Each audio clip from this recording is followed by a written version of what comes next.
Je pense qu'il n'y a pas mieux que ce soit comme endroit ou que ce soit comme condition pour dire au revoir à Rouen. On vient de finir le JDR. La raison pour laquelle je fais cette vidéo, c'est que voilà, j'ai envie d'un petit peu parler de mon expérience dans le JDR Origins et aussi surtout de faire le débrief comme on a fait en saison 1 pour tout simplement que vous ayez mon ressenti ainsi que celui des joueurs.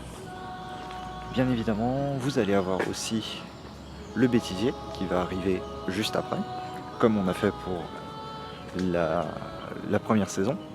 Mais par contre, la troisième saison ne va pas suivre instantanément la deuxième. Il va y avoir un laps de temps avant, ceci dû tout simplement au fait qu'on n'a pas encore tourné la saison 3. La saison 3, on va la tourner seulement en septembre et vous aurez les épisodes nouveaux au fur et à mesure. Donc il va y avoir un petit temps de creux, bien évidemment, pendant lequel vous allez avoir notamment les préquels sur les différents personnages, donc des histoires qui se sont passées avant le JDR en tant que tel, qui vont vous expliquer l'histoire de certains des personnages. Et ça va bien vous aider à comprendre plusieurs événements, ainsi que plusieurs points de lore. J'ai adoré, personnellement, c'était un des JDR les plus cool que j'ai eu à masteriser, honnêtement. L'équipe était super, que ce soit les 3 membres qui sont là actuellement, ou Vincent d'ailleurs. Moi je me suis éclaté, j'espère que vous ça a été pareil à regarder. Clairement, si c'est un truc, si c'est à refaire, je le refais 1000 fois. Bien sûr, je changerai quelques petites choses parce qu'on peut toujours améliorer des choses, mais en attendant, ça reste quand même quelque chose de très correct comparé à ce que je fais habituellement. J'aimerais vous demander votre avis à vous, ce que vous en avez pensé en tant que tel. Je ne demande pas spécialement souvent des retours, des ressentis, mais là j'aimerais bien savoir parce que ça me permet un petit peu de placer la barre pour savoir pour les prochains JDR ou pas ce que je dois faire ou non. On a terminé à 1h30 ce matin, cette séance-là. C'était une séance particulière parce qu'on a achevé la saison 2 d'Origins ce soir-là. Autant la fin de la saison 1, c'était une fin un petit peu artificielle, une fin un petit peu programmée, histoire de faire une coupure parce que je pensais qu'il fallait en faire une. Autant là, c'est quelque chose de beaucoup plus définitif et franc, qui marque au final une césure avec le reste. Et du coup, de ce point de vue-là, c'est très différent pour moi et le sentiment est vraiment différent. Bien évidemment, je ne suis pas le seul à avoir un ressenti. Les joueurs aussi en ont, on en a discuté juste avant. Donc il y a quand même pour moi 4 heures actuellement. Et voilà, donc on va vous partager tout ça. Ouais, bah moi les séances pour le coup dans l'ensemble je les avais trouvées très agréables, même les séances où j'ai pas beaucoup participé simplement parce que le écouter en règle générale me suffisait largement. Ça après c'est plus ressenti personnel, mais moi j'aime bien avoir toujours une petite sensation de fatalité avec les dés, et puis c'est vrai que on va dire qu'il y a beaucoup de petits coups de pouce du MJ qui se ressentent, quoi. Et le problème c'est que je dirais que ça se ressent peut-être un peu trop, ce qui fait que j'avoue que genre même quand je fais des échecs critiques, je ressens pas forcément Les conséquences en tant que telles. Ouais. Je vois. Je me permets justement de faire une petite aparté sur le sujet parce que cette séance-là du coup est close et donc du coup je vais pouvoir en Hmm. parler. Le but de cette séance-là, le but du combat en tant que tel, c'était un combat entre guillemets cinématique et c'était fait exprès. Le but était vraiment qu'il y ait zéro perte, ça c'était c'était un objectif que je m'étais fixé. Le but était juste de mettre un enjeu à la transformation en tant que telle de Fénant. Parce Hmm. que les 2 points les plus gros et les 2 points sur lesquels vous allez douiller en tant que tel, c'est que d'une, Fénant est transformé, donc il va falloir le gérer tout de même.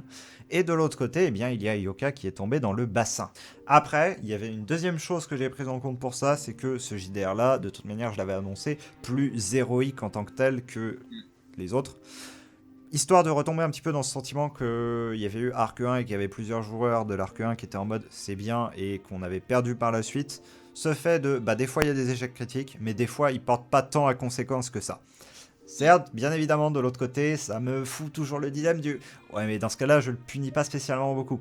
Mais c'est un mal pour un bien, et je me suis dit que, bon, pour une fois, pour l'histoire, et de toute façon, le but était aussi de clore, au final, la saison sur quelque chose de fort, et le but n'était pas aussi de vous exploser dès maintenant, étant donné que vous avez le Kalaktak juste derrière. Genre sur cette séance-là, genre en particulier, putain, le headshot qui m'est passé au-dessus, ça, tu vois, je l'ai senti là. Sur le coup, tu sais, Je j'ai sais. senti la main du MJ qui a déplacé la flèche. J'étais ouais, là, tu vois, Vraiment, le headshot pour moi c'était pile la limite à ce niveau-là, tu vois ce que je veux dire? Oui. Parce que genre c'est un échec critique comme ça qui passe sans aucune conséquence pour le coup, parce qu'il est juste passé au-dessus de la tête quoi, c'est... Oui. Je sais bien, j'ai Oui, vraiment hésité. Mais Non, ouais, en particulier quand Voilà. c'est moi je t'en tiendrai par rigueur, sache-le, hein, n'hésite pas à latte-moi les couilles s'il le faut. je sais très bien que tu m'en tiendras par ailleurs en fait. C'est vraiment moi, d'un point de vue, en fait, quand c'est comme ça, je penche en fait l'intérêt de faire la chose. L'intérêt de tuer le personnage parce qu'il y a eu un échec critique, Ah, ou alors de ouais, laisser pas passer. Oui, pas forcément de tuer en tant que tel. Oui, c'est sûr. J'ai un vrai problème en fait avec le côté aléatoire justement des jets. C'est pour ça de Ouais. toute manière que je vous ai inclus le côté des points d'héroïsme en tant que tel pour que vous ayez quand même un petit contrôle par moment sur les jets en tant que tel. Et que je vais chercher à mettre possiblement la même chose en place pour les PNJ que vous suivent en tant que tel. Parce que Ouais. voilà, j'ai ce problème-là de me dire je fous un personnage en danger, ou je rallonge encore, ou je rajoute une blessure qui n'est pas forcément nécessaire, qui ne sert pas à pénaliser une erreur, mais qui est juste le fruit d'un hasard, pof. Ok, il y a des hasards dans la vie, mais tu vas pas quand même te prendre 25 flèches dans ta journée. Généralement, c'est des choses qui n'arrivent pas quand tu sors au taf. Donc, voilà. Je comprends totalement ton point de vue. Faut trouver un Mais voilà. entre-deux. C'est ça. Faut- Et là, je sais très bien, je le vois avec le recul ça fait 2 heures qu'on l'a fait globalement ce moment-là, que Mm. j'ai été clairement trop gentil à ce moment-là. Mm. Et voilà. J'ai expliqué ce Alors machin. après, Voilà. je préfère, enfin, sur ce genre de cas, je préfère quand même le signaler parce que. Alors, j'aurais à le refaire, effectivement, je ferai ça. Mm. Merci de me le signaler. Pas de soucis. Parce qu'il faut que ça serve à ça aussi, concrètement, les retours. Le but, Mm. c'est aussi que vous pointiez les erreurs ou les choix que je fais qui a votre sens, donc soit pas de logique, soit en ont une, mais est discutable, afin que moi, je puisse justement plus adapter d'un côté à vous et d'un côté à ce que l'ensemble pense. Bah, moi, à l'inverse, j'étais bien content d'être sauvé. Hein. Voilà. Parce que vois-tu, j'aime beaucoup le côté aléatoire des jets. J'aime bien. Sauf quand le côté aléatoire des jets n'est pas aléatoire, vu que le jet c'est soit 20, soit peut-être t'as une chance d'avoir un jet normal. Mais sinon, c'est 20. Genre, t'as, allez, 4 chances sur 5 d'avoir 20, et tu peux peut-être parfois avoir autre chose. De toute façon, moi je suis là pour le scénar, je suis pas là pour les jets, donc. D'un côté, là en plus, et je l'ai beaucoup ressenti d'ailleurs de manière globale sur l'intégralité de la saison, c'est que bah, je me sentais juste venir pour me prendre une belle histoire dans la gueule, quoi. En fait, j'aurais pu avoir Siegfried dans l'oreille qui me susurre une histoire pendant 3 heures, c'était le même effet, tu vois. Arrête, Clairement, tu vas me c'était- demander. Ah non, mais j'étais plus là pour ça. En vrai, Fais gaffe, tu me donneras des idées d'ASMR. c'est non mais bah ok go. C'est clairement la saison la plus cinématique, c'est la saison la plus intéressante, je dirais en termes de Oui, 100%, lore, même ça si elle est bordélique au possible, et même s'il y a des moments où on se tirerait les cheveux tellement ça part en grand n'importe quoi. Mais avec le recul, bah, on a fait je sais pas combien de maps, on a fait 3 fois le tour du monde, on a visité des lieux de partout, on en a appris plein sur tout le monde, on a découvert des personnages de ouf. On a perdu des personnages de ouf aussi, hein. RIP, Linar est ta putain de première victime, je me souviens même plus de son prénom. Arina. Arina qui s'est transformée en, qui a une potentialité de ouf et tout, et qui s'est pris genre un Linar Le dans la gueule. potentiel orgasmique là qui s'est fait direct. Enfin voilà, du coup, moi franchement, ça a été clairement une saison de ouf en termes de lore, en termes de jeu. Et après, bah, c'est toujours aussi agréable, hein, une équipe très très agréable et tout ça, donc moi j'ai rien à dire. En parlant d'équipe, justement, parce qu'il est bon d'en parler aussi, ça, Yoka est un petit peu au courant, c'est que je prévois de rajouter un joueur à ce groupe en tant que tel, quand on reprendra C'est vrai en qu'à 3 septembre-octobre. ça limite un peu les interactions.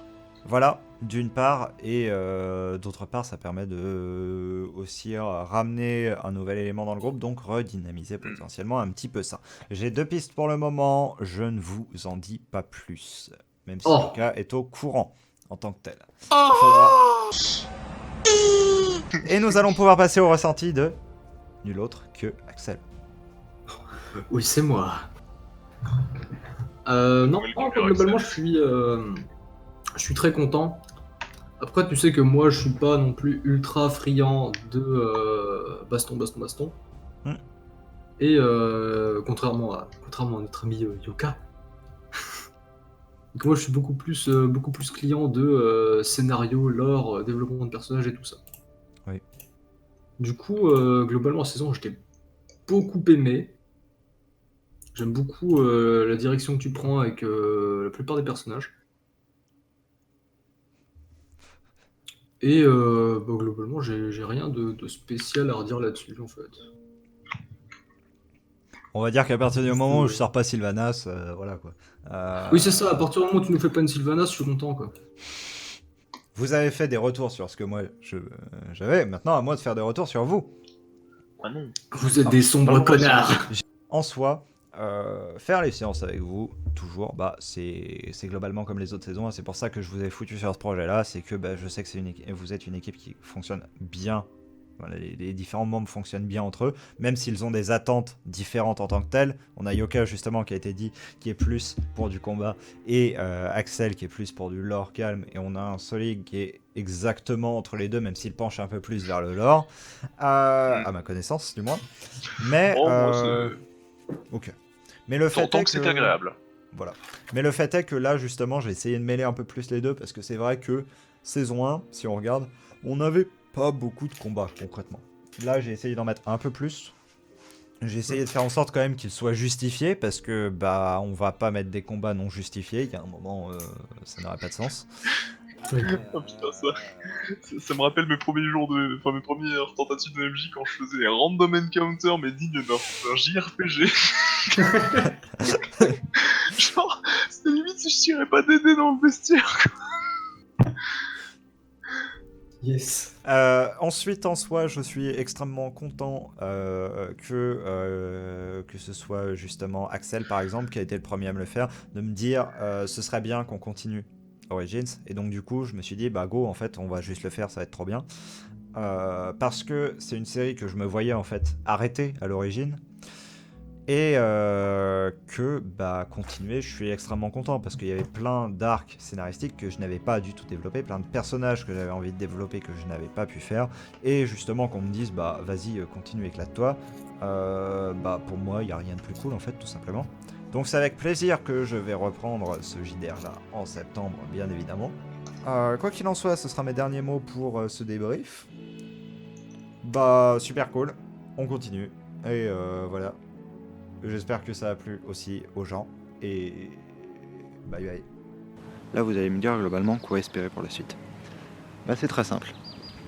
Ce que vous pouvez espérer, c'est une poursuite globalement dans la même lancée. Parce que, après discussion avec les joueurs, c'est ce qu'ils ont envie. Donc c'est ce qu'on va faire.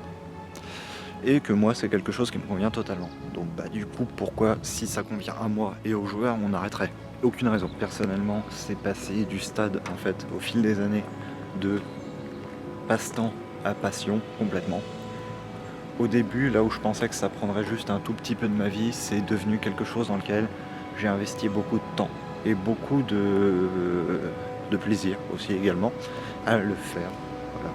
Et je me plains pas ou quoi que ce soit, mais juste je voulais vous dire que voilà, si j'ai investi autant de temps, autant de ressources là-dedans, c'est parce qu'en soi, de simples passe-temps, c'est devenu une passion en tant que telle.